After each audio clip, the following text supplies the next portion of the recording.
حضرت ابو ہریرہ رضی اللہ تعالی عنہ روایت کرتے ہیں کہ آپ صلی اللہ علیہ وسلم نے فرمایا آیت المنافقی ثلاث، منافق کی 3 نشانیاں ہیں۔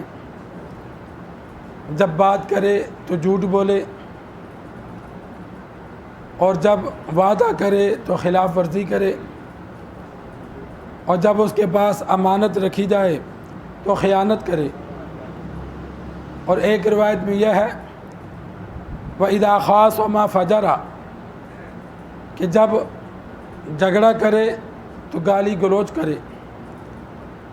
اور مسلم شریف کی روایت میں ساتھ یہ الفاظ موجود ہیں وَإِن صَامَ وَصَلَّى وَزَعَمَ أَنَّهُ مُسْلِمٌ، اگرچہ نمازیں پڑھے، روزے رکھے اور اپنے آپ کو مسلمان سمجھے۔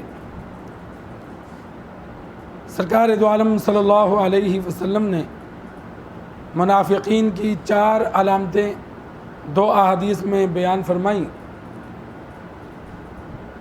جھوٹ بولنا کبیرہ گناہ ہے، اور احادیث میں موجود ہے کہ جب بندہ جھوٹ بولتا ہے تو فرشتے کئی میل جو منہ سے بو آتی ہے اس کی وجہ سے دور چلے جاتے ہیں۔ بلا وجہ بغیر کسی شدید مجبوری کے جھوٹ بولنا بعضوں کی عادت بن جاتی ہے، خصوصاً تجارت میں جھوٹ بولتے ہیں۔ احادیث میں موجود ہے کہ جھوٹ بولنے سے سامان تو بک جاتا ہے لیکن برکت ختم ہو جاتی ہے۔ نفع لینا جائز ہے، جتنا مرضی لو، شریعت نے نفع کی حد مقرر نہیں کی۔ 10 روپے کی چیز ہے، آپ 10,000 میں بیچو، کوئی گناہ نہیں ہے۔ لیکن جھوٹ بولو گے کہ مجھے یہ 10 روپے والی چیز کا یہ 9,000 کی پڑی ہے تو یہ گناہ ہے۔ انسان یہ مت بتائے میں نے کتنے کی لی، اتنا بتائے بھئی میں اتنی کی بیچتا ہوں، آگے تیری مرضی ہے۔ لیکن جھوٹ بولتے ہیں۔ اسی طرح ایک دوسرے کو ہنسانے کے لیے جھوٹ بولتے ہیں۔ مذاق میں بھی جھوٹ بولنا جائز نہیں ہے، جھوٹے لطیفے بنانا بھی جائز نہیں ہے۔ اور اسی طرح کسی سے وعدہ کیا تو اس کو اگر پورا کرنے کا ارادہ نہیں ہے تو یہ بھی گناہ ہے۔ اگر پورا کرنے کا ارادہ ہے، کسی وجہ سے نہیں ہو سکتا تو اس کو اطلاع دے دے کہ بھائی تجھ سے وعدہ کیا تھا لیکن ہو نہیں سکتا، آگے اور وقت لے لے۔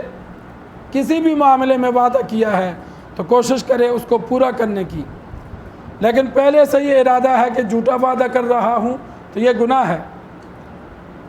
امانت، آج کل تو امانت والا دور ختم ہو گیا۔ پہلے دور میں یہ بینکنگ نظام نہیں ہوتا تھا، ایک دوسرے کے پاس، نیک بندوں کے پاس جن کے گھریلو سسٹم ذرا مضبوط ہوتا، لوگ اپنی امانتیں رکھوا دیتے تھے کہ بھائی میرے گھر سے مال چوری ہو جائے گا، چل تو اپنے پاس رکھ۔ تو بعد پھر خائن بن جاتے، منکر ہو جاتے، ہمیں دیا نہیں ہے۔ اور اسی طرح لڑائی میں گالیاں دینا، یہ تو اکثر کی عادت ہے، کسی سے تو میں ہو جائے تو گالیاں دینا شروع کر دیتے ہیں۔ تو یہ منافقین کی علامات ہیں۔ آپ صلی اللہ علیہ وسلم کے دور میں جو منافق تھے وہ تو کافر تھے، اس لیے کہ وہ دل سے مسلمان نہیں تھے۔ ان کے بارے میں قرآن مجید میں حکم ہے ان المنافقین فی الدرک الاسفل من النار، منافقین جہنم کے سب سے نچلے درجے میں جائیں گے۔ وہ دل سے، منافق کا درجہ کافر سے زیادہ ہے، اس لیے کہ کافر اور مشرک علی الاعلان کافر ہے، اس سے مسلمان کو خطرہ نہیں، مسلمان کو پتہ ہے یہ میرا دشمن ہے۔ لیکن جو منافق ہے، مسلمان اس کو مسلمان سمجھتا ہے، جس کی وجہ سے دھوکہ کھا جاتا ہے۔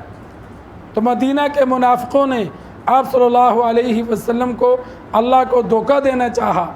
اللہ نے آپ صلی اللہ علیہ وسلم کو بتلا دیا کہ یہ منافق ہیں۔